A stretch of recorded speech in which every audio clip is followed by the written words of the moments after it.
42 सोलापूर लोकसभेचे भारतीय जनता पार्टी, शिवसेना, राष्ट्रवादी, मनसे, आरपीआय, रासपा, रयत क्रांती संघटना, मित्रपक्ष महायुतीचे उमेदवार आमदार राम सातपुते यांच्या प्रचारार्थ शहर उत्तरचे आमदार विजयकुमार देशमुख यांच्या प्रमुख उपस्थितीत प्रभाग क्रमांक 4 मधील पूर्व मंगळवारपेठ, पश्चिम मंगळवारपेठ, महादेव गल्ली, बोरामणी तालीम, मीठ गल्ली, बुधले गल्ली, काशी कापडी गल्ली, बाळीवेस आदी भागात होम टू होम पदयात्रेचे आयोजन करण्यात आले होते.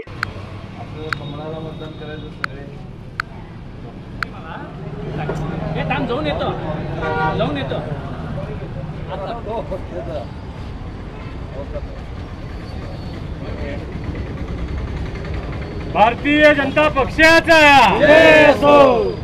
श्रीराम, जय श्रीराम. होय जनार्दन, तुम्ही आता काय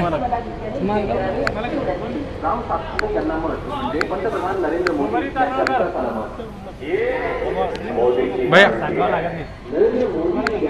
या प्रसंगी माजी सभागृह नेते संजय कोळी, माजी नगरसेवक नागेश भोगडे, विनायक विटकर, देविदास चेळेकर, अजितभाऊ गायकवाड, राजाभाऊ काकडे, प्रवीण दर्गो पाटील, सचिन कुलकर्णी, गणेश साखरे, जगदीश कोरे, उमाकांत बेलुरे, सुनील शरणार्थी, सुधीर हांडे, लक्ष्मीकांत दरक, सुनील रिक्के, ऋतुजा अंदेली, सोमा शरणार्थी, प्रेम भोगडे, योगेश कुंदूर, रुपेश करपेकर, राजू तमशेट्टी, बाळासाहेब आळसंदे, मल्लीनाथ याळगी यांच्यासह भारतीय जनता पार्टीचे पदाधिकारी, कार्यकर्ते, सुपर वॉरियर्स, बूथ प्रमुख व नागरिक उपस्थित होते.